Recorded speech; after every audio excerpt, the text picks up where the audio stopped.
Ok, muy buenos días. Yo voy a presentar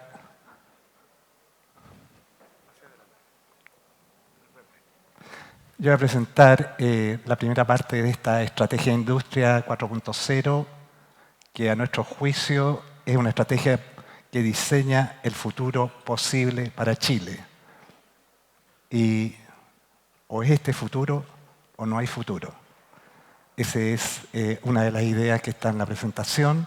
Yo creo que estamos en un cambio de era. Las nuevas tecnologías y la innovación están transformando el mundo actual. El futuro tecnológico no es que viene, ya está aquí. Y el objetivo con este estudio es plantear esta estrategia de crecimiento para Chile que esté vinculada a la industria 4.0. En los países desarrollados ya se dieron cuenta, tanto el gobierno como las empresas, y ven una urgente adopción de las nuevas tecnologías de la industria 4.0. Y la pregunta es ¿por qué?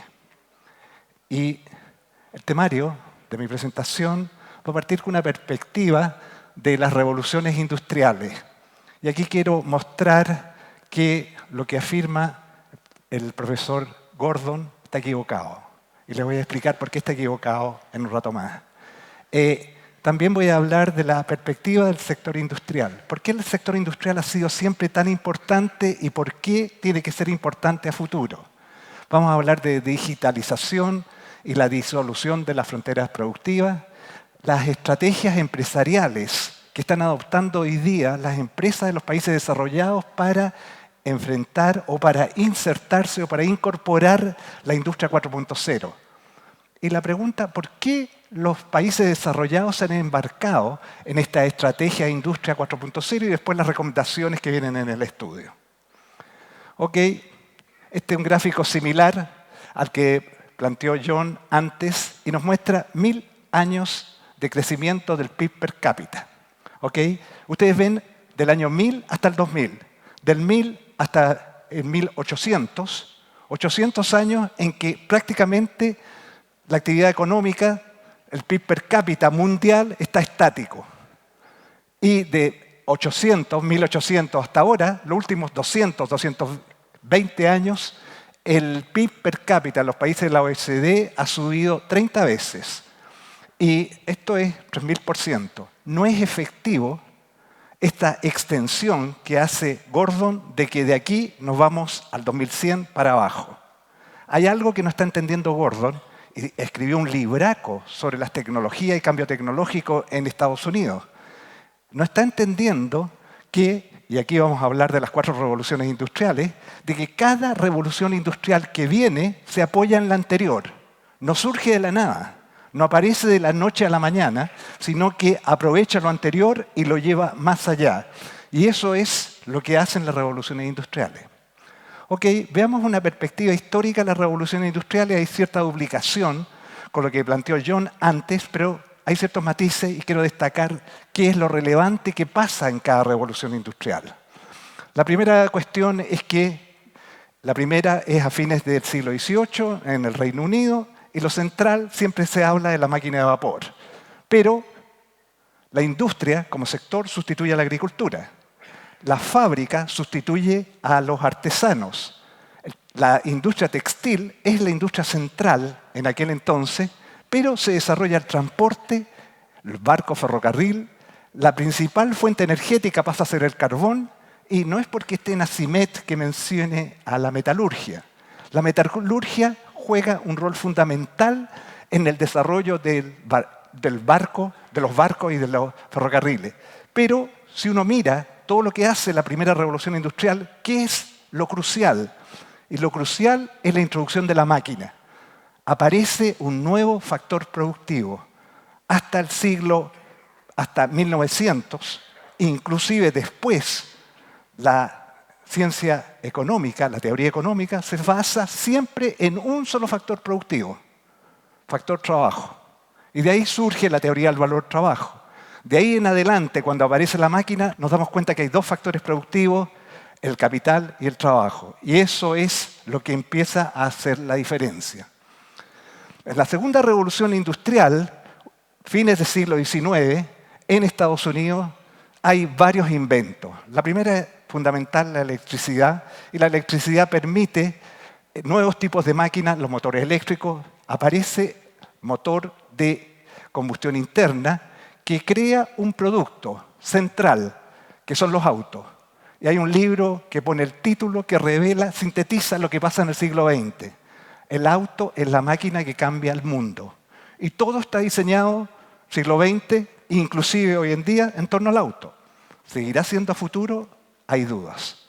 Pero también en la segunda revolución industrial aparece el petróleo, gas natural, plástico, la comunicación. Miren todos los inventos, fines del siglo XIX. Telégrafo, teléfono, fonógrafo, fotografía, radio. Y algo importante que mencionó John, que es la infraestructura sanitaria.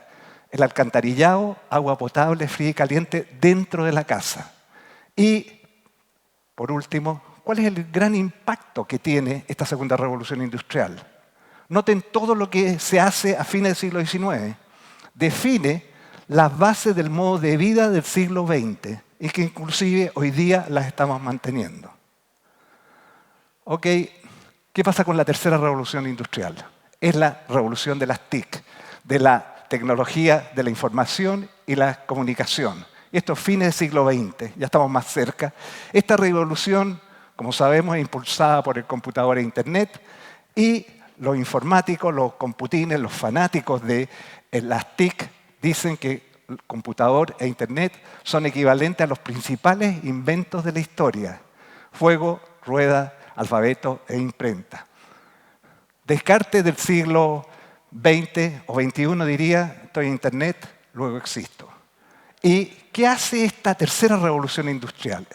La TIC inventa el mundo digital.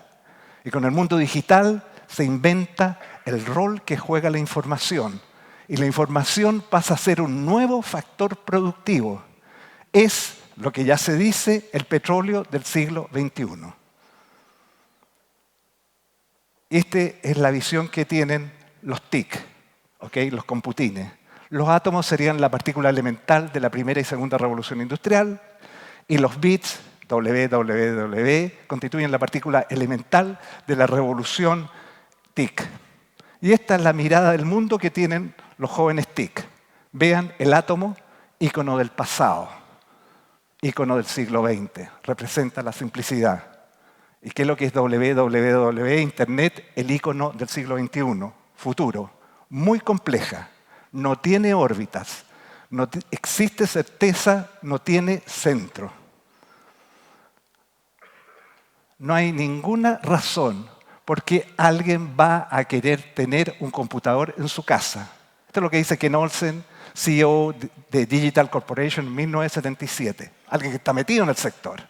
Pero en realidad nadie anticipó, ninguno de los escritores que mencionó John anticipó o se imaginó una máquina tan versátil y con la capacidad que tienen los computadores modernos.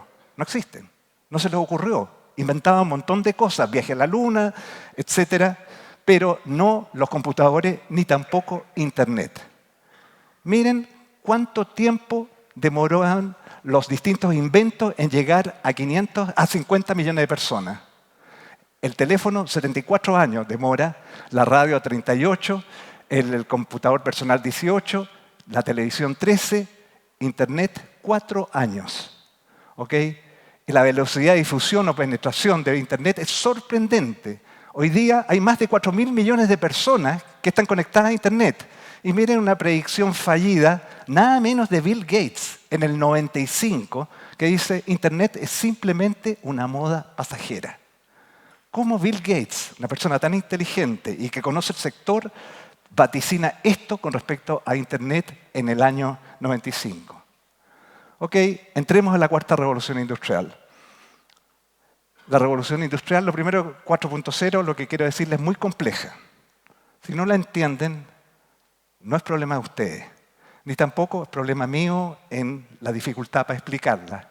Pero la verdad, reitero, es muy compleja.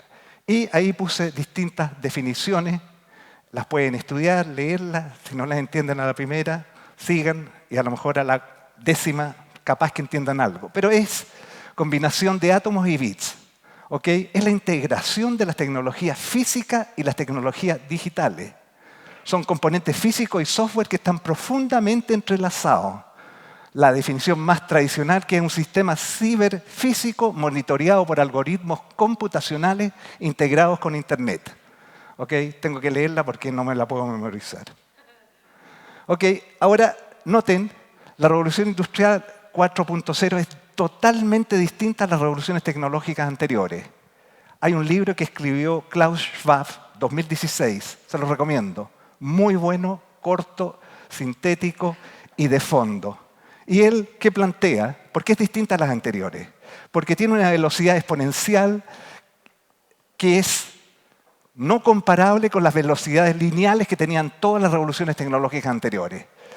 Y esta tiene una amplitud y profundidad mayor con grandes cambios paradigmáticos sobre la empresa, sobre el modelo de negocios y sobre el funcionamiento de los mercados y la sociedad. Es muy compleja, pues hay varias revoluciones tecnológicas simultáneas y combinaciones de esta, y eso es lo que lo hace complicado. Y además, lo que estamos viendo y sintiendo ya tiene un impacto sistémico, o sea, transforma todo un sector productivo, y es lo que ha hecho Uber, es lo que hace Airbnb, es lo que está haciendo la energía solar. ¿Ok? Ahí están, según BCG 2015, las 9 tecnologías para la empresa inteligente. Y voy a ir al sentido contrario al puntero del reloj: la robótica, Big Data, la realidad aumentada, la impresión 3D, la nube. Noten que falta una, central. ¿Cómo BCG en el 2015 no se da cuenta? La que falta se las dejo de tarea. ¿Ok? Pero lo que me interesa mostrarles es la similitud que hay entre la tercera y cuarta con respecto a la primera y segunda. Recuerden, en la segunda revolución industrial había un montón de inventos. Todos estos inventos definieron el modo de vida y de producción en el siglo XX, inclusive hasta ahora. ¿Qué es lo que hacen todas estas tecnologías? Estas 10 tecnologías para la empresa inteligente. Definen el modo de producción para el siglo XX y también definen el modo de vida para el siglo XXI. ¿Ok? Y esto es equivalente a como que estuviéramos al comienzo del siglo XX, viendo qué es lo que viene por delante. Hoy día estamos en una situación similar a principios del siglo XXI. ¿Qué es lo que viene por delante? Viene por delante un mundo totalmente distinto. ¿Ok? ¿Cuál es la perspectiva? Ahora quiero mostrar por qué el sector industrial es tan importante en todo esto. El atractivo histórico de la industria está basada en que la fórmula para todos los países, para lograr el desarrollo, era que país desarrollado es sinónimo de país industrial. El crecimiento de la industria era vital para el crecimiento económico. La industria ha absorbido a personas no calificadas y vía aprendizaje en trabajo las transforma en trabajadores calificados. Y la industria juega el rol de ser muy importante para la difusión y diseminación de las tecnologías modernas, del know-how y de la gestión empresarial actual. ¿Ok? No obstante lo anterior, hay una disminución en la importancia relativa de la industria en la economía. Entonces la pregunta de fondo es: ¿cuál es la importancia actual y futura de la industria en el siglo XXI y en la revolución Industria 4.0? ¿Es la desindustrialización un fenómeno irreversible? Y veamos qué es lo que hay hoy día, un consenso en los países desarrollados. La respuesta a la desindustrialización es la reindustrialización. Los países desarrollados están planteando la necesidad de tener un sector industrial significativo y competitivo. ¿Por qué? La industria representa, como dijo antes el presidente Asimet, el 70% de las exportaciones mundiales, 77% de la investigación y desarrollo e innovación del sector privado. La demanda por los bienes industriales en este siglo XXI, en los próximos 15 años, va a incrementarse en 2.000 millones de personas que se van a incorporar a la clase media. ¿Y qué es lo que consume la clase media? Esto consume bienes industriales, va a haber una duplicación del consumo de bienes industriales en los próximos 15 años. El comercio internacional, 80% es comercio de bienes. La invención e innovación está vinculada a la producción física de los bienes. hecho en casa, hecho aquí, importa mucho para el proceso innovador.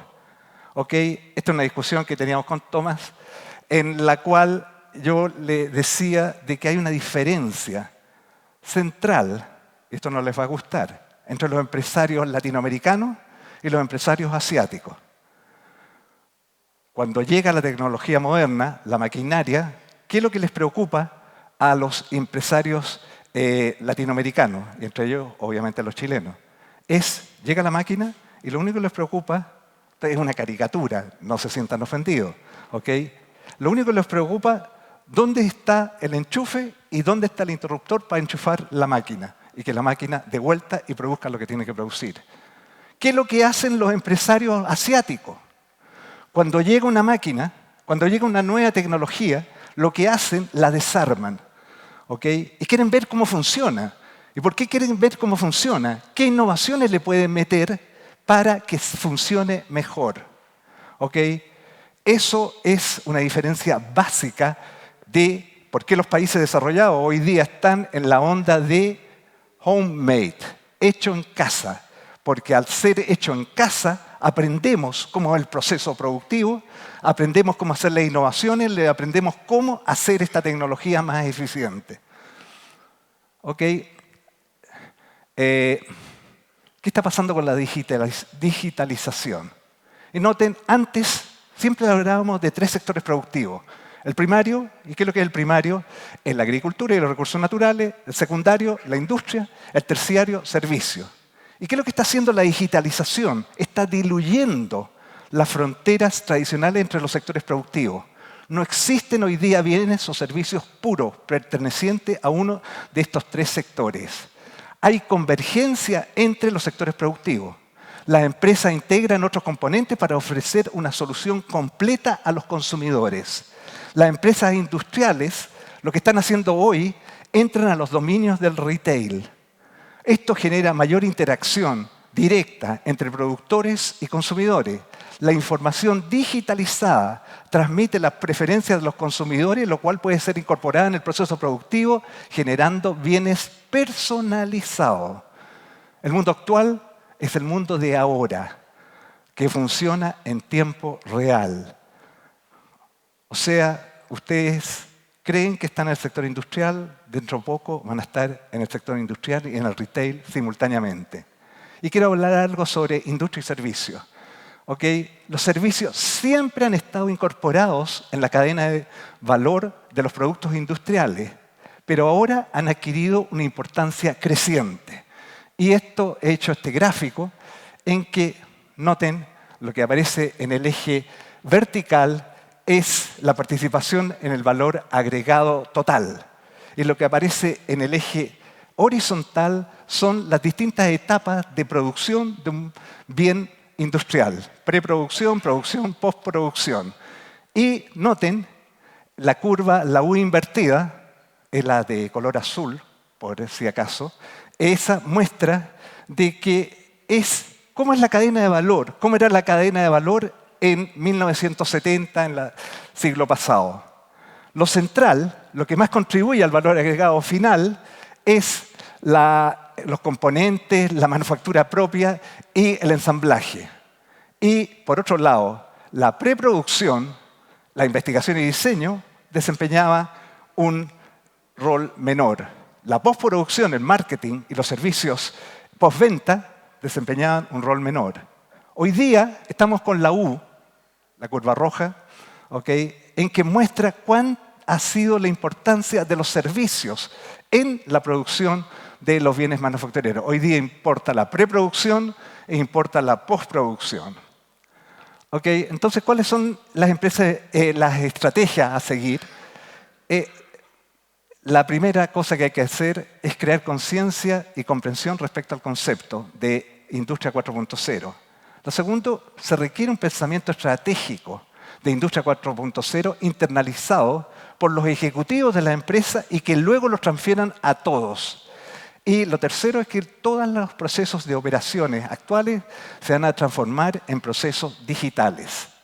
Las empresas y gobierno y la sociedad tienen que desarrollar un modelo sistémico sistémico sustentable para la revolución industrial 4.0.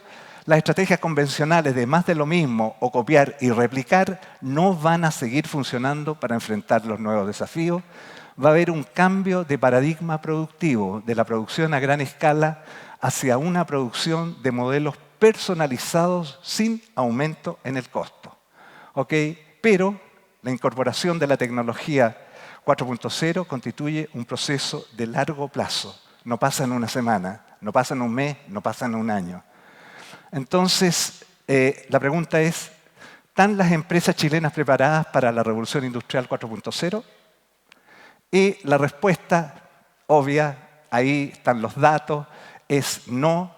¿Y qué es lo que hay que hacer? Voy a la última línea, statu quo, de no hacer nada, puede ser la peor de las alternativas. La tecnología 4.0 va a ser el mayor diferenciador de la competitividad de las empresas del futuro. ¿Ok? ¿Cuáles son los obstáculos para que las empresas hagan esto? La primera, que la mayoría de las empresas no tienen una estrategia digital para modificar los procesos productivos y logísticos. El no apoyo de los ejecutivos para la introducción de la tecnología digital. No están preparadas las empresas para el almacenaje y manejo de gran cantidad de información que se va a generar. No tienen capital humano necesario para procesar, interpretar y utilizar esta información en tiempo real. Tienen miedo para efectuar cuantiosas inversiones requeridas para la implementación de esta tecnología 4.0. ¿Y por qué? Porque no es posible anticipar los beneficios de la inversión TIC en esta tecnología digital. Y el periodo de generación de incremento de productividad y ganancia puede demorar 3 a 5 años. Hay que recordar que la alternativa de no implementar la tecnología 4.0 será desaparecer del mercado. ¿Por qué se han embarcado los países desarrollados en esta estrategia industrial 4.0? Hay dos razones. Y la canciller Angela Merkel lo puso muy claro al fundamentar la necesidad de implementar esta estrategia industrial 4.0 en el 2011. Y ella le puso el nombre Industria 4.0. Y ella dijo en aquel entonces, tenemos que dominar rápidamente la fusión del Internet con la producción industrial para evitar que las actuales grandes empresas digitales norteamericanas tomen el control de nuestra industria. Alemania tiene que transformar su sector productivo en una industria digitalizada. La necesidad de la industria, el segundo argumento es la necesidad de la industria local para capturar los beneficios de la innovación y el emprendimiento. La mayor parte del aprendizaje industrial está vinculado a diversas etapas del proceso de producir bienes y producirlos acá. Ok, recomendaciones, últimos 2 minutos. La primera, Chile tiene que insertarse en la revolución industrial 4.0. No hacerlo equivale a no haberse conectado a Internet. Volver al año 1990. ¿Cómo funcionarían las empresas sin Internet? ¿Serían capaces de competir en el mundo global?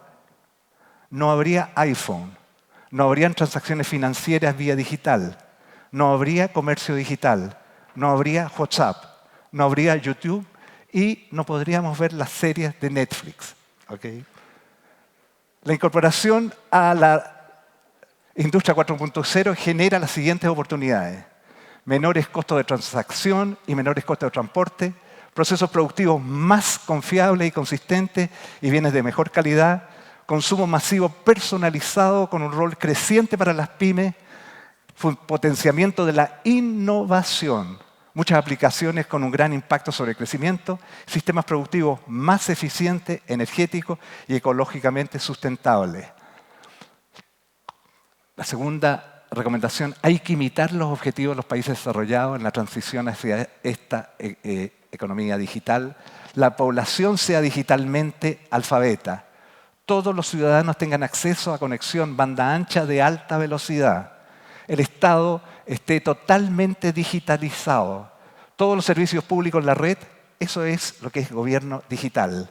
Red TIC inteligente, extendida para toda la sociedad, incluye también a las zonas rurales, una sociedad TIC ubicua. Esto implica que todos pueden utilizar los computadores y celulares en todas partes, todo el tiempo. Tercera recomendación, tenemos que prepararnos para la economía que queremos ser. No existe un futuro que haya que descubrir. El futuro es creado, no descubierto. Cada agente depende de las decisiones de otros en que cada uno toma decisiones independientemente. Si hay acción colectiva conjunta, esto implica reducir el nivel de vulnerabilidad y riesgo respecto al futuro. Los países desarrollados entendieron, algo que no entendió el ministro Fontaine, que una estrategia competitiva para el futuro requiere un enfoque coherente que coordine políticas de investigación científica, tecnología, inversión en infraestructura informática, política regulatoria, educación, capacitación y último minuto sobre tiempo. Cuarto, financiamiento. Los países tienen que preocuparse de los costos de ajuste vinculados a la inserción en la industria 4.0. Los gobiernos tienen que facilitar y apoyar a las empresas en su inserción en la industria 4.0. La Unión Europea está invirtiendo 10.000 millones de euros por año para digitalizar la industria europea, 50% financiado por el sector privado, 50% financiado por el sector público. Hay que analizar y definir lo que Chile hace al respecto. Y termino con que yo creo que ya es hora de crear una comisión especial para elaborar la hoja de ruta de cómo Chile se inserta en la revolución industrial 4.0. Y la etapa inicial de esta hoja de ruta es concordar una visión de futuro y especificar los objetivos de la industria para un periodo de 10 a 20 años. Esta visión de futuro tiene que ser generada por el sector público, el sector privado, la sociedad civil, los trabajadores y los académicos. La hipótesis implícita en una hoja de ruta es que el futuro puede ser construido. Esto ayuda a establecer el marco de referencia para coordinar las actividades de investigación y desarrollo entre el sector público, empresas productivas y la academia. Esto requiere una comprensión de qué es la TEC 4.0 y la innovación, que es un fenómeno sistémico. Esta palabra ecosistema, ¿qué significa? Esto significa enfrentar distintos problemas por la vía de acción colectiva. Esta es la propuesta que estamos haciendo. Creemos que si no nos embarcamos, nuestra única alternativa va a ser cambiarnos de planeta. Y yo creo que el problema que tenemos para eso es que no hemos desarrollado la tecnología para poder cambiarnos de planeta. Muchas gracias.